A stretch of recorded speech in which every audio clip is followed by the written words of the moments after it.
I never expected to hear from Marissa again, especially after 3 years of blissful silence. But there she was, her name flashing on my phone screen, disrupting the calm evening I was spending with my daughter, Ivy, in our cozy Oregon home. "Guess who's back in town, Elaine? And guess what else? I had a baby. You should send a gift, you know." Marissa's voice was as smug as I remembered. I could almost see her self-satisfied smirk through the phone. I held back a sigh, forcing politeness. "That's wonderful news, Marissa. Congratulations." Her laughter grated my nerves. "Oh, Elaine, always playing nice. You know, I'm living the dream with Derek. Remember him? Your ex-husband?" The way she said your ex-husband dripped with condescension. I bit my tongue, keeping my voice steady. "Yes, I remember. How could I forget?" The memory of Derek and our failed marriage still stung, even more so knowing he was now with Marissa. Marissa's voice oozed fake sympathy. "Still a single mom, huh? That's too bad. Meanwhile, Derek and I are just perfect together. You should see the house we got. It's a pity you couldn't keep a man like him." I wanted to lash out, tell her she was welcome to a man who valued luxury over loyalty, but I held back. My daughter, Ivy, was watching me with curious eyes, and I couldn't let her see her mother break. "Thank you for letting me know," I said, my voice as cold as an Oregon winter. "I have to go now. Goodbye, Marissa." I ended the call before she could respond, feeling a mixture of anger and a strange sense of déjà vu. Marissa had always been like this, taking pleasure in flaunting her so-called victories, especially if they came at my expense. As I looked at Ivy, her innocent eyes full of questions, I realized that this was more than just a petty call from an old rival. Marissa, with her twisted way of finding joy in others' misery, had reopened old wounds, reminding me of a past betrayal that I had tried so hard to forget. It was back in high school when I first met Marissa. We were opposites in every way. I was the quiet one, content with my books and music, while Marissa was the life of the party, always surrounded by friends. Despite our differences, or perhaps because of them, we became friends, or so I thought. The most painful memory was of my high school crush, Alex. He was a senior, kind and handsome, and I had been hopelessly in love with him. I had written him a letter, pouring out my feelings, too shy to tell him in person. Marissa had offered to give him the letter, but she betrayed me. She replaced my name with hers in the letter and told Alex that my feelings were just a cruel joke. Alex had confronted me, hurt and confused, and I couldn't bring myself to tell him the truth. The humiliation was too much. Marissa and Alex dated briefly after that, but it didn't last. She moved on quickly, as she always did, leaving a trail of hurt behind her. And now, years later, she had done it again, with Derek. I shook my head, trying to clear the bitter thoughts. I had to focus on the present, on Ivy. She was my world now, and I wouldn't let Marissa's pettiness affect our lives. But as I tucked Ivy into bed that night, a resolve began to form within me. Marissa had taken too much from me already. It was time she learned that I wasn't the same Elaine she used to know. I wasn't just going to sit back and let her parade around with her ill-gotten happiness. The game was on, Marissa, and this time I wasn't going to lose. As the Oregon rain tapped against the window, I found myself lost in the memories of high school, a time when life seemed simpler, yet so complicated. Marissa and I were unlikely friends, brought together by our shared love for theater. I was the shy tech girl, content with managing the sound system, while Marissa was the star on stage, always in the spotlight. We were a study in contrasts, she, the radiant sun, I, the quiet moon.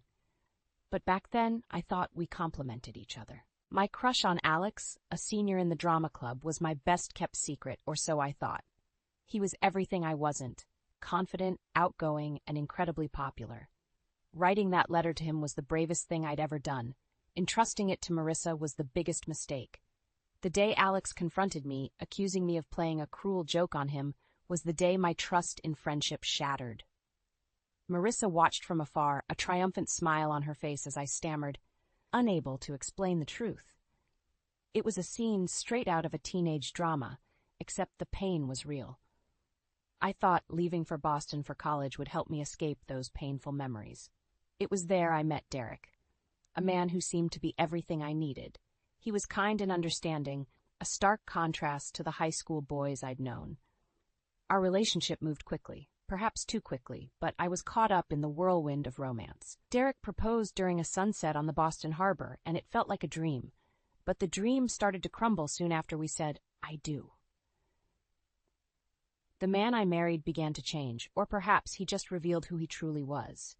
His love for luxury and extravagance was something I had overlooked, blinded by love. Our fights became frequent, always about money or my lack of enthusiasm for his lavish lifestyle. "You just don't get it, Elaine," he would say. "Life is about enjoying the best things. But what about love, trust, and respect? Weren't they the best things in life?" When I became pregnant with Ivy, I thought it would bring us closer, but it only drove us further apart. Derek's presence became sporadic, his nights out longer, and then the ultimate betrayal, discovering his affair with Marissa. It was a text message that broke the news, a picture of them together, looking disgustingly happy. Derek's words, "I've found someone who truly understands me," echoed in my mind like a cruel joke. Now, as I sat in the quiet of my living room with the rain as my only companion, I realized the pattern in my life. Marissa had always been there, lurking in the background, ready to snatch away my happiness. She was like a shadow, a dark presence that I had failed to recognize. But this time, I was determined to step out of that shadow. Marissa had taken Alex, she had taken Derek, but she wouldn't take my dignity. I would fight back, not for revenge, but for closure. I picked up my phone, scrolling through contacts until I found Alex's number. It had been years since we last spoke, but it was time to clear the air. It was time to confront the past and reclaim my story. "Hello, Alex? It's Elaine. We need to talk."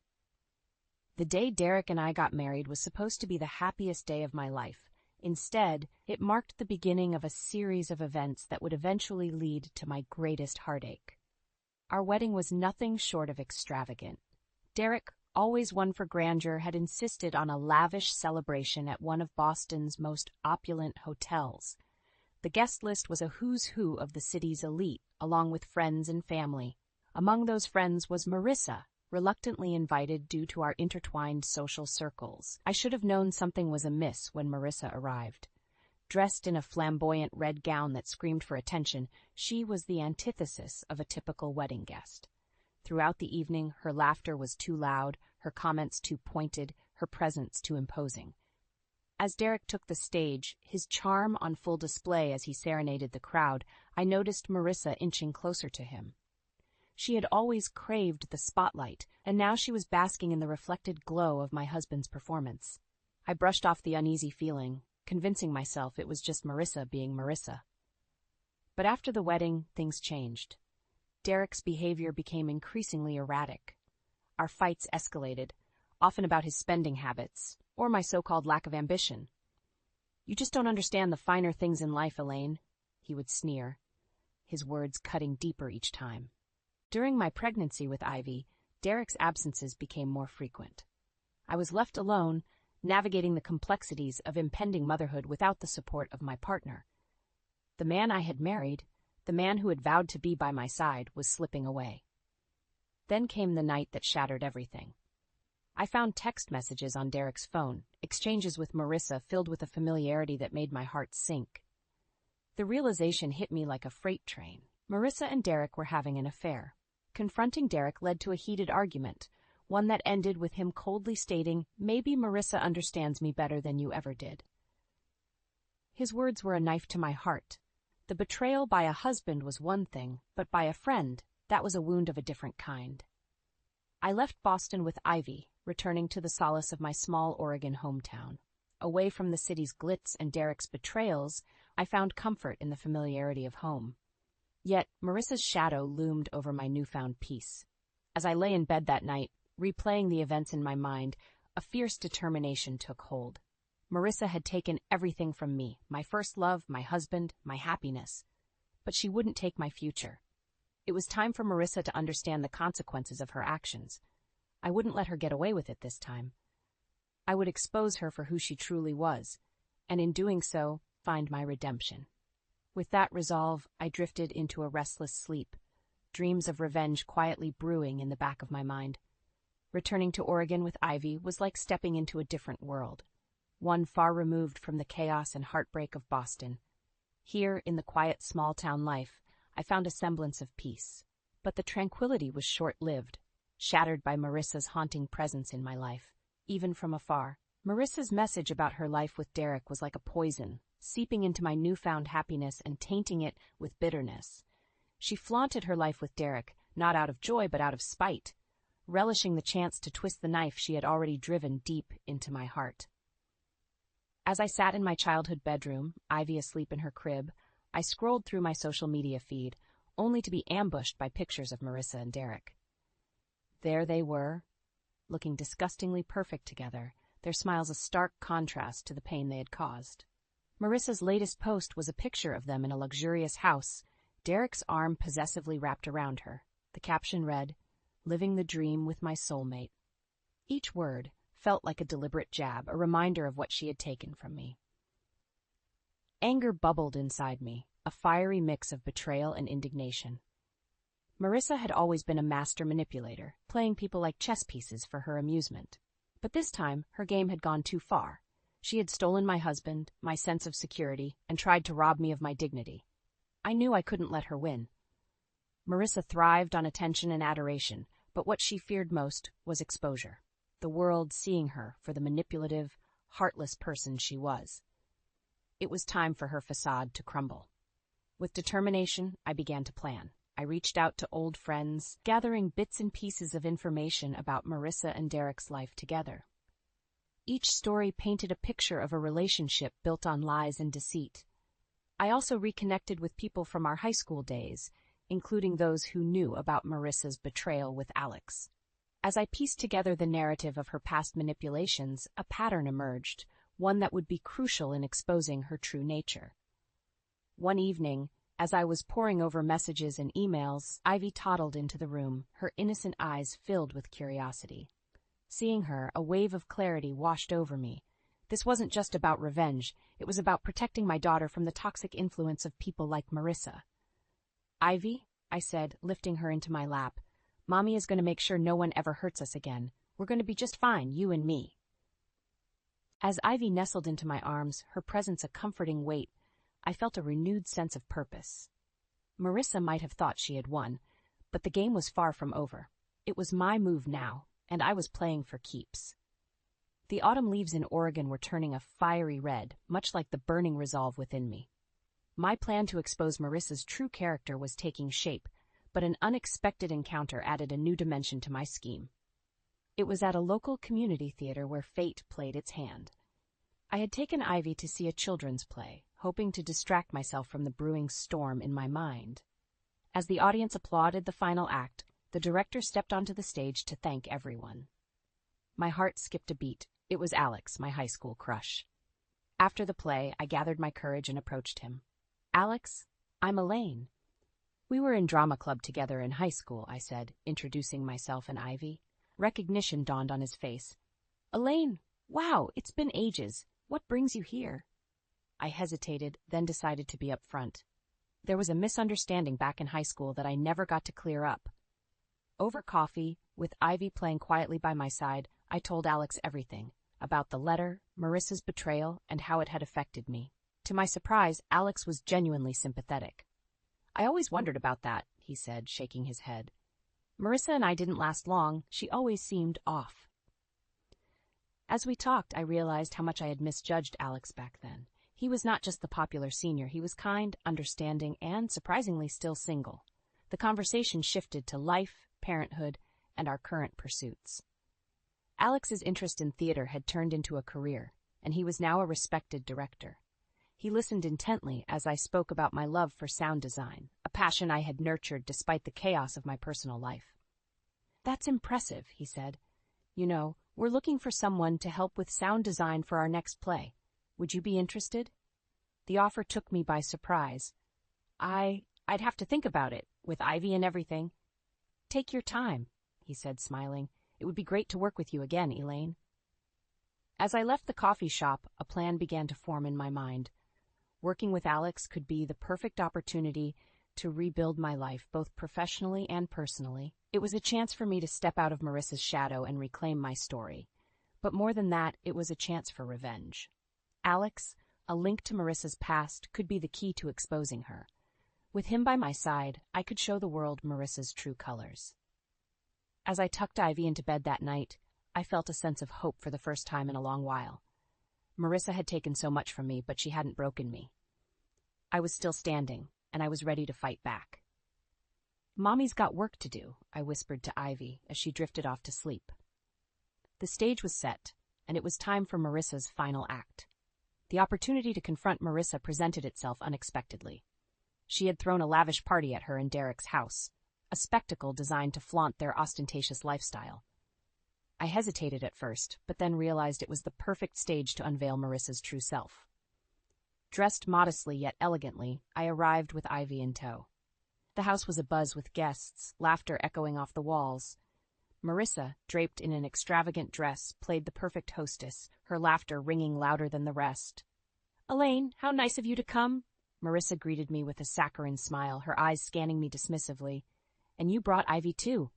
How quaint." Ivy clung to my hand, sensing the tension. I smiled reassuringly at her and turned to face Marissa. "Thank you for inviting us, Marissa. Your home is quite something." "Oh, it is, isn't it?" Marissa gloated. "Derek has done so well for himself, not that I expected anything less."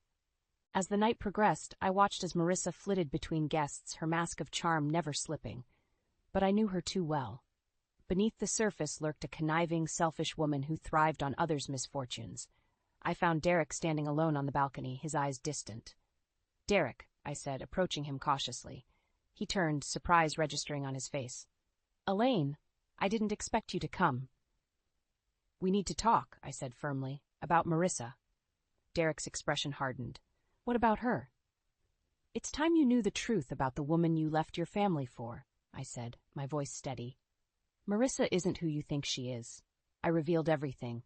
Her manipulations in high school, the letter incident with Alex, and her pattern of betrayals. Derek listened, his face growing pale with each word. I had no idea," he stammered, the facade of his perfect life crumbling.